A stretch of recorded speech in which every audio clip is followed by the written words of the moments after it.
Masarap na merienda ba ang hanap mo na pwede rin na pang negosyo? Gawa tayo ng kasaba na suman. Tara, umpisa na natin.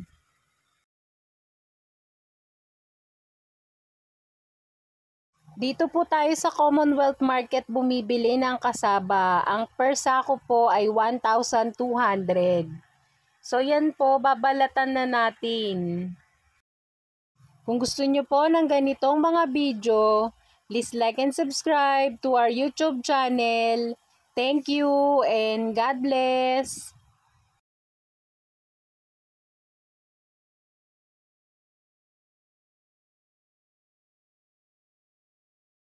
At kapag nabalatan na po, ilalagay natin ito sa balde na may tubig. Ginagawa natin ito para hindi po mangitim yung ating kamoting kahoy. Tapos hugasan pa natin ito sa running water. At after nating mahugasan, igagrind naman natin ito. Pag nagrind na po natin, papatuluin muna natin ito for 30 minutes. Ito po ay 1.2 kilos ng grated cassava. Ready na po itong timplahan. Maglalagay po tayo ng 1/4 ng light brown sugar. 1/2 tablespoon ng rock salt pang balance ng tamis. And then mix.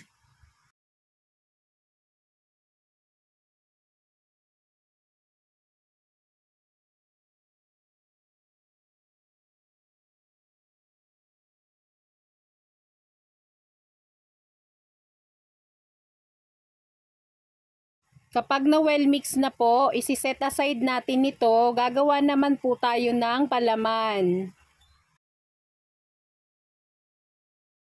Ito po ay 1 cup ng coconut cream. 3/4 cup ng light brown sugar. 1 teaspoon ng rock salt pang balance ng tamis.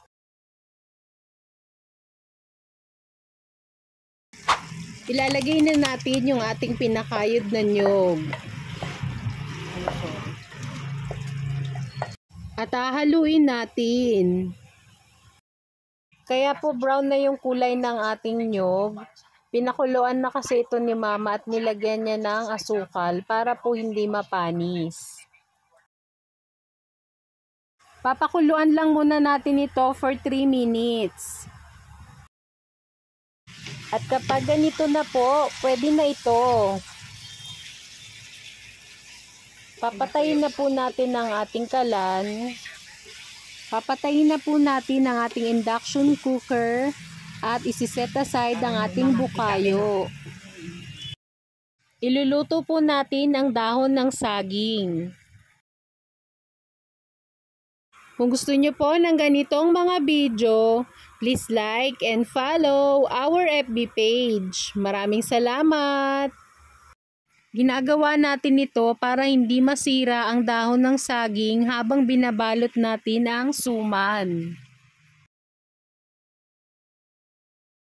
Sa ating dahon, maglalagay po tayo ng cassava mixture.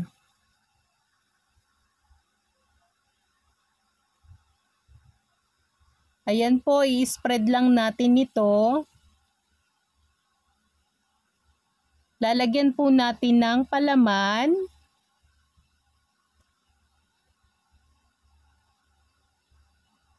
I-spread din natin. Yan, iro-roll lang po natin ito para maging hugis suman. Yan, ipapantay lang natin. Ayan, iro-roll na natin ito. Gagawin lang natin ito hanggang sa maubos na natin yung ating cassava mixture.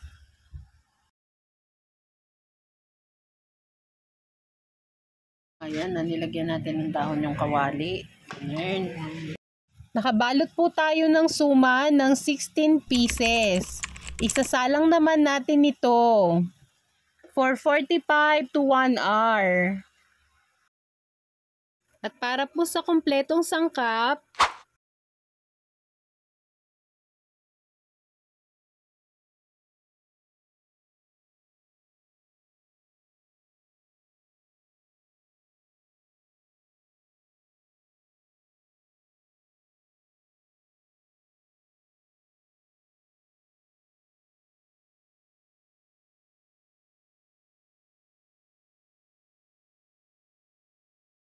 Maglalagay tayo ng 3 cups ng water at isasalang natin ito sa medium heat. At kapag kumulo na po, papahinaan naman natin ang ating apoy. At kung may nakuha po kayong idea sa video ito, please like and subscribe to our YouTube channel. Thank you and God bless!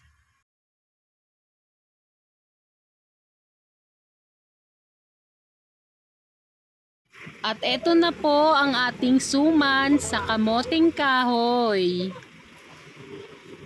At para po may idea kayo kung magkano po ang bentahan ko nito, 15 pesos po. Plastic.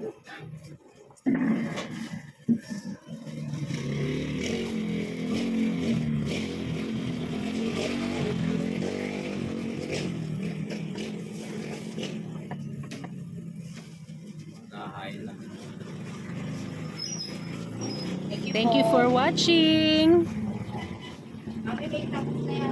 Hello guys! Welcome back sa ating channel. For today's video po, nandito po tayo sa Commonwealth Market. Namili po tayo ng kamoting kahoy. Ibabahagi ko po sa inyo kung paano gumawa ng masarap na merienda at patok na pangnegosyo. Ang classic nilupak. Tara, umpisa na natin.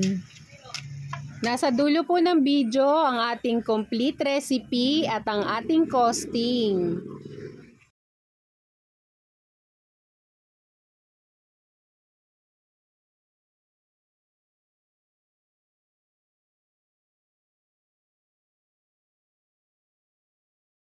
Ito na po yung napamili nating kamoting kahoy.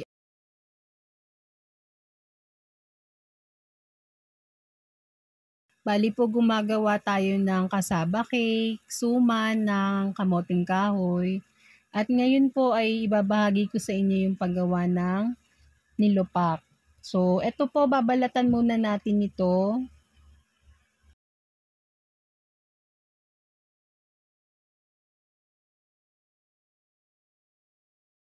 After po nating mabalatan ng ating kamoting kahoy, ilalagay muna po natin ito sa balde na may tubig para po hindi po ito mangitim.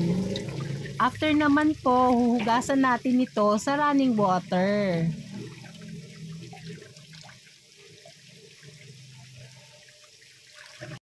Nagpakulo po tayo ng tubig at nilagyan ko po ito ng dahon ng pandan.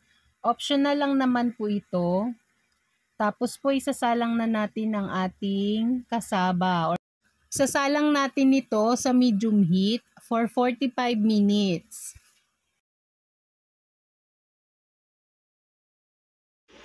At after 45 minutes po, eto na po ang ating kasaba. Luto na po ito.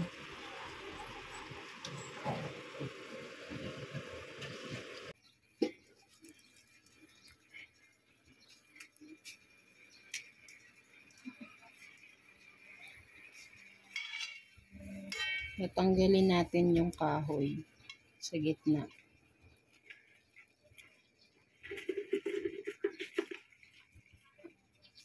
Kung gusto niyo po ng ganitong mga video, please like and subscribe to our YouTube channel. Thank you and God bless! Gagamit po tayo ng pang-grate ng cheese. I-grate muna natin yung ating nilagang kamoting kahoy.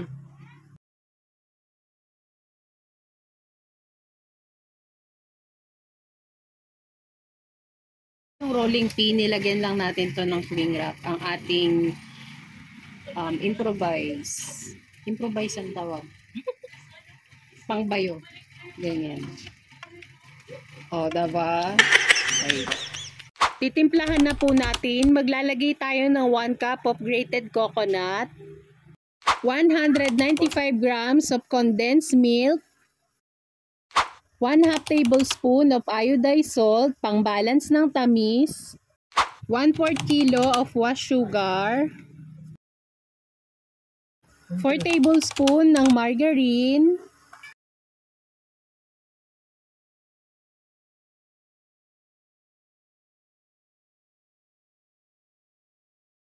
Tapos po, i-smash na natin ito.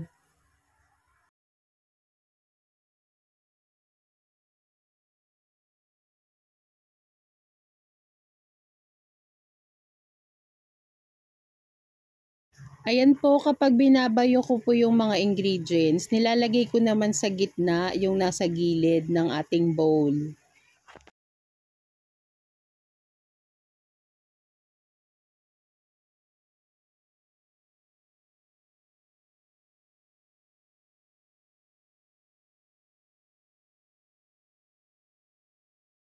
Thirty minutes ko po itong ginawa para po ma-well mix yung ating ingredients. Sa ating pan na 12x8, naglagay po tayo ng malinis na dahon ng saging. Tapos nagbrush lang tayo ng margarine.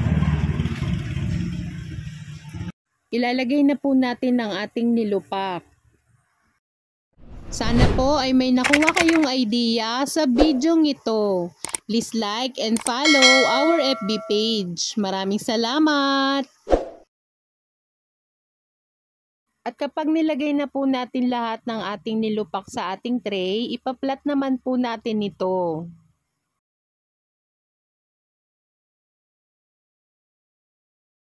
Papasadahan naman natin ng tinidor yung ibabaw ng ating nilupak.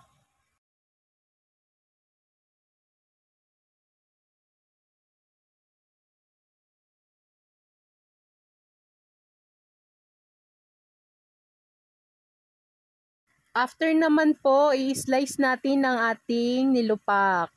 Ginagawa ko po ito para kapag o-order si customer, ibigay na lang po tayo ng bigay. Para po may idea kayo, ang bentahan ko po nito ay 15 pesos per slice.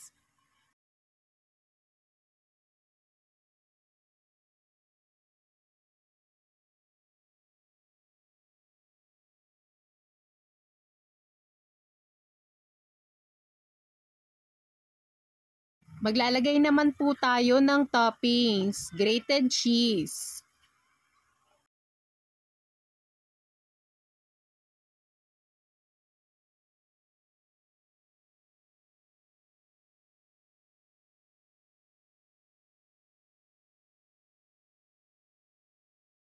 At eto na po ang ating nilupak. I-display na po natin ito sa ating estante. At para po sa complete recipe, eto po.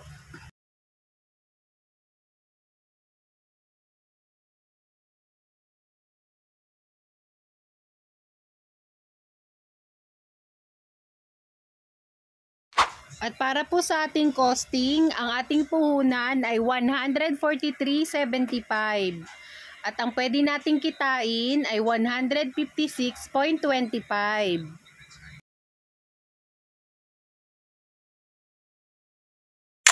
Thank you for watching!